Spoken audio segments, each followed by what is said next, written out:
My dear friends, welcome to my channel Asim the infinity. আজকে আমরা দশম শ্রেণীর তৃতীয় পর্যায়ক্রমিক মূল্যায়নের মধ্যশিক্ষা পর্ষদের বইয়ের পেছনে দেওয়া যে নমুনা প্রশ্নপত্র আছে সেটা একের দাগের বি এবং একের দাগের সি এই ভিডিওতে দেখাবো করে। আগের ভিডিওতে আমরা একের দাগের এ সব মাল্টিপল চয়েস কোয়েশ্চেনগুলো করে দেখিয়েছি, সেগুলো তোমরা আগের ভিডিও থেকে দেখে নেবে। তোমরা দেখো একের দাগের বির নাম্বার 1 কোশ্চেন আছে, দেখো পি টাকার 6 মাস অন্তর দেয় বার্ষিক 2% চক্রবৃদ্ধি হার সুদে n বছরের সমূল চক্রবৃদ্ধি কত? তো আমরা জানি 6 মাস অন্তর দেওয়া হলে সমূল চক্রবৃদ্ধি কি হয়, P whole into 1 plus r by 200 whole to the power 2n। তো পি হচ্ছে এখানে কি আসল, আর হচ্ছে সুদের হার, আর এন হচ্ছে সময়। তো এখানে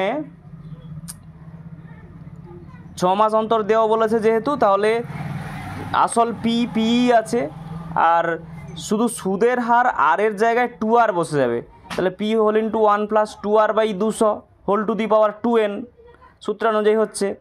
তাহলে এখানে 2 আর 200 কাটাকুটি করলে r বাই 100 হচ্ছে, তাহলে কি দাঁড়ালো P whole into 1 plus r by 100 whole to the power 2n। তাহলে শূন্যস্থান ছিল কোথায়, r বাই ড্যাশ। তো আর বাই ড্যাশ মানে আর বাই 100 হচ্ছে, মানে শূন্যস্থানে 100 বসবে। আমরা একের দাগেরটা করে ফেললাম। দুইয়ের দাগে দেখো এবারে এ এর 50% সমান বি এর 20% সমান সি এর 25%। এই অঙ্ক কিন্তু খুব গুরুত্বপূর্ণ একটা অঙ্ক, এই ধরনের অঙ্ক পরীক্ষা বেশ আসে। তো এ ইন্টু 50% মানে এ ইন্টু 50 বাই 100, অনুরূপে বি ইন্টু 220 বাই 100 সমান সি ইন্টু 25 বাই 100। পার্সেন্টের চিহ্ন উঠে গেলে বাই 100 হয়, তোমরা জানো। এবারে 25 4 এ 100 কাটাকুটি হয়েছে, 20 5 এ 100 কাটাকুটি, আর 50 2 100। তাহলে কি দাঁড়ালো, এ বাই 2 সমান বি বাই 5 সমান সি বাই 4 সমান কে ধরলাম, ধরি কে নট ইকুয়াল টু 0, এটাকে ব্র্যাকেটে লেখা উচিত, লেখা হয়েছে দেখো। তাহলে এখানে এ বাই 2 সমানও কে, বি বাই 5 সমানও কে, আর সি বাই 4 সমানও কে। তাহলে সেখান থেকে আমরা কি পাচ্ছি, এ সমান 2k, বি সমান 5k, সি সমান 4k। অতএব A is to B is to C সমান 2k is to 5k is to 4k। কে কে কে মানে তিনটে কে ডিসমিস হয়ে গেলে কি হচ্ছে, 2 ইস টু 5 ইস টু 4। আমার এখানে শূন্যস্থান ছিল 2 is to 5 is to dash, ড্যাশের জায়গায় তাহলে কী বসবে 4। এবারে 3 নম্বর কোয়েশ্চেন দেখো, সাইন এ সমান হাফ এবং কস বি সমান হাফ। তাহলে সাইন এ হাফ কখন হয়, সাইন 30 ডিগ্রি হলে, তাহলে এর মান কত 30 ডিগ্রি। আর কস বি সমান হাফ, তাহলে কস কতর মান হাফ, কস 60-এর মান হাফ, তাহলে বি সমান 60 ডিগ্রি। তাহলে এর মান পেলাম 30 ডিগ্রি, বির মান পেলাম 60 ডিগ্রি। তাহলে এ প্লাস বি বের করতে বলেছে, এ প্লাস বি সমান 30 ডিগ্রি প্লাস 60 ডিগ্রি সমান 90 ডিগ্রি হয়ে গেল। এবারে 4-এর দাগে একদম স্ট্রেট কোশ্চেন আছে, সেটা বোঝানোর কিছু নেই। একটি সরলরেখা একটি বৃত্তকে দুটি বিন্দুতে ছেদ করলে সরলরেখাটিকে ছেদক বলা হয়। তাহলে শূন্যস্থানে ছেদক বসবে। পাশে ছবি এঁকে আমি দেখিয়েছি, দেখো এ বি সরলরেখা একটা বৃত্তকে ছেদ করেছে, ওইভাবে সরলরেখার দুদিকে তীর চিহ্ন থাকে, কারণ জানো সরলরেখাকে দুদিকে যত খুশি সম্ভব বাড়ানো যায়, অর্থাৎ সরলরেখা অসীম। এবারে 5 নম্বর কোশ্চেন দেখো, একটি নিরেট অর্ধগোলকের ব্যাসার্ধের দৈর্ঘ্য আর হলে তার সমগ্রতলের ক্ষেত্রফল। এটা আমরা পড়ানো হয়েছে, তোমরা জানো সমগ্রতলের ক্ষেত্রফল নিরেট অর্ধগোলকের কী হয়, 3πr²। এখানে ছবি ছোট করে এঁকে আমি দেখিয়েছি, যেটা সমতল অংশ সেটা হবে πr² যেহেতু ব্যাসার্ধ আর, আর যেটা বক্রতল অংশটা অর্ধগোলকের, হ্যাঁ, সেটা হচ্ছে 2πr²। তাহলে 2πr² আর উপর একটা πr², মোট 3πr² হচ্ছে। একদম পরিষ্কার হলো এটা ব্যাপারটা। এবারে 6 নম্বর কোয়েশ্চেন দেখো, এখানে 6টা থাকে 5টা করতে হয়, এটা কিন্তু মনে রাখবে, এই প্যাটার্নে কিন্তু আসবে। শূন্যস্থান পূরণ 6টা থাকবে, 5টা করতে হবে, যে কোনো 5টা। এবারে 6 নম্বর কোয়েশ্চেন দেখো, যে তথ্যের সংখ্যাগুরু মান মানে মোট, তাহলে মোট হচ্ছে কত, 2টি, তাকে দ্বিভূয়ষ্টক তথ্য বলা হয়, বা বাইমোডাল বলা হয়, বাইমোডাল ডেটা। তো সেটাকে দ্বিভূয়ষ্টক, বাই মানে দ্বিভূয়ষ্টক তথ্য বলা হচ্ছে। বির কোশ্চেনগুলো আমাদের শেষ হয়ে গেল, একের বি। এবার একের সিতে খেয়াল করে দেখো, একের সিতে থাকে আমাদের হচ্ছে সত্য মিথ্যা 6টা থাকবে, যে কোনো 5টা করতে হবে। 5 নম্বর, প্রথমে যে তথ্যটা দেওয়া, যে কথাটা বলা আছে সেটা হচ্ছে, একটি অংশীদারি ব্যবসায় আনোয়ার, অমল ও ডেভিডের নিয়োজিত মূলধনের অনুপাত 3:2:5 হলে তাদের লভ্যাংশ বণ্টিত হবে যথাক্রমে 5:2:3। এটা মিথ্যা। কারণটা ব্র্যাকেটে আমি লিখে দিয়েছি, দেখো। কারণ অংশীদারি কারবারের নিয়োজিত মূলধনের অনুপাতের সমান অনুপাতেই লভ্যাংশ বণ্টিত হয়, অর্থাৎ মূলধনের অনুপাত যেহেতু 3:2:5 আছে, তার মানে লভ্যাংশের অনুপাতও 3:2:5 হবে, অন্য অনুপাতে হবে না। তাহলে কি বুঝলে এখান থেকে? মূলধনের অনুপাত যা, লভ্যাংশের অনুপাতও তাই হবে, মানে লভ্যাংশও সেই অনুপাতেই বণ্টিত হবে, একই অনুপাতে বণ্টিত হবে। তাহলে মিথ্যা স্টেটমেন্ট দেওয়া আছে, তাহলে এটা মিথ্যা লিখবে। এবারে 2 নম্বর কোশ্চেন, মানে 1C2, এটা বলেছে এ বি এর সঙ্গে সরল ভেদে, তার মানে এ ভ্যারাইজাজ বি, বি সি এর সঙ্গে সরল ভেদে, তাহলে বি ভ্যারাইজাজ সি। তাহলে আমি ভ্যারাইজাজ চিহ্ন তুলে দিলে এ সমান K1B, বি সমান K2C, ব্র্যাকেটে লিখে দিতে হবে K1 K2 অশূন্য ভেদ ধ্রুবক, লিখে দিয়েছি আমি। তো অতএব এ সমান কি, K1 তো থাকলোই, বির মানটা আমি বসিয়ে দিলাম, বি সমান K2C, দেখতে পাচ্ছ তোমরা। তাহলে বি সমান K2C বসিয়ে দিলে এ সমান কি হলো, K1 K2C। তাহলে যেহেতু ব্র্যাকেটে লিখে দিয়েছি বি সমান K2C, তাহলে K1 K2 উঠে গেলে সমান চিহ্নটা উঠে যাবে, ভ্যারাইজাজ চিহ্ন চলে আসবে, তাহলে এ ভ্যারাইজাজ সি, যেহেতু K1 K2 দুটোই ধ্রুবক। তাহলে এ সি এর সাথে কীভাবে আছে দেখতে পাচ্ছ, এ ভ্যারাইজাজ সি মানে সরল ভেদে আছে। যদি ব্যস্ত ভেদে থাকতো তাহলে কী হতো, উল্টোটা হতো, এ ভ্যারাইজাজ 1/c হতো। তাহলে সরল ভেদ থাকছে কে, এ সি এর সাথে সরল ভেদে আছে, তাহলে সত্য স্টেটমেন্ট, সত্য লিখবে।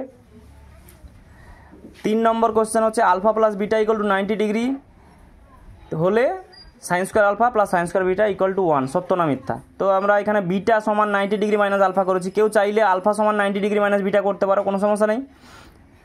তাহলে sine square alpha plus sine square বিটার জায়গায় 90 ডিগ্রি মাইনাস আলফা লিখে দিয়েছি। তাহলে 90 ডিগ্রি মাইনাস আলফা সমান সাইন 90 ডিগ্রি মাইনাস আলফা মানে কি হয়, কস আলফা, তাহলে কস স্কোয়ার আলফা হবে। তাহলে sine square alpha plus cos square alpha সমান কি হয়, 1, আমরা সূত্র পড়েছি, sine square theta plus cos square theta equal to 1। তাহলে এটা sine square alpha plus sine square beta সমান কত বেরোলো, 1 বেরোলো, তাহলে ট্রু স্টেটমেন্ট আছে, মানে সত্য। 4 নম্বর কোশ্চেন দেখো, দুটি নিরেট গোলকের ব্যাসার্ধের দৈর্ঘ্যের অনুপাত 2:3। তাহলে ধরি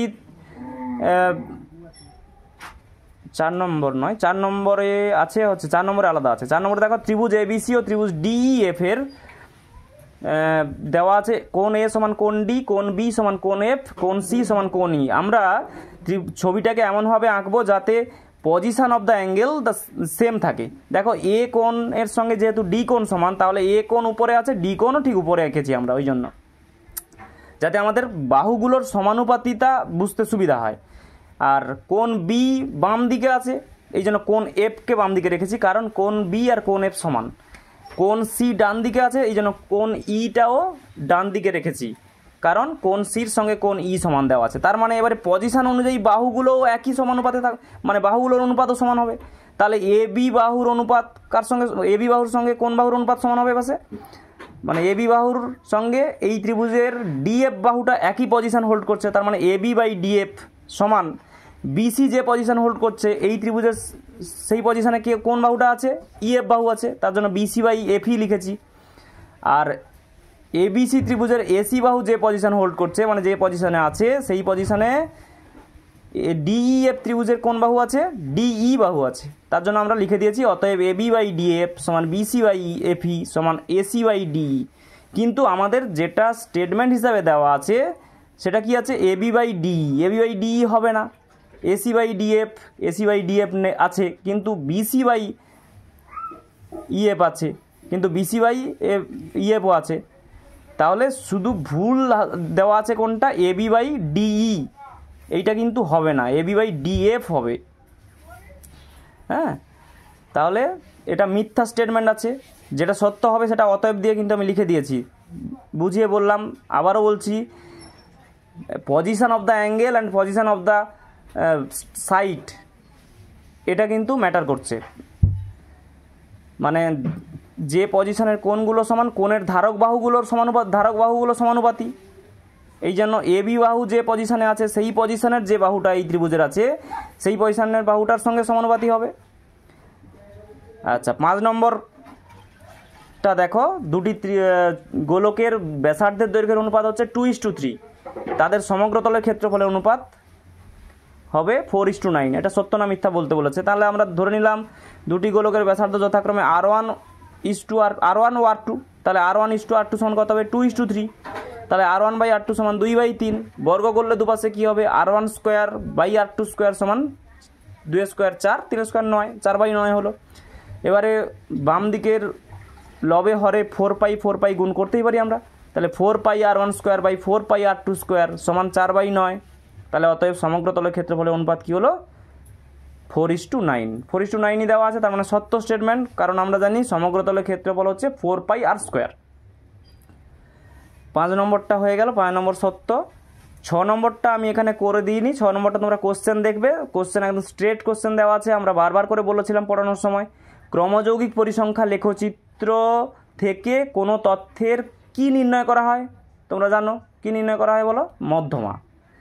এখানে সেই কথাটাই বলা আছে যে ক্রমযৌগিক পরিসংখ্যা লেখচিত্র থেকে কোনো তথ্যের মধ্যমা নির্ণয় করা হয়। তাহলে ঠিক বলা আছে, তাহলে সত্য হবে।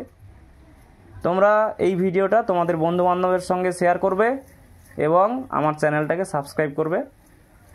ধন্যবাদ, ভালো করে পড়াশোনা করো।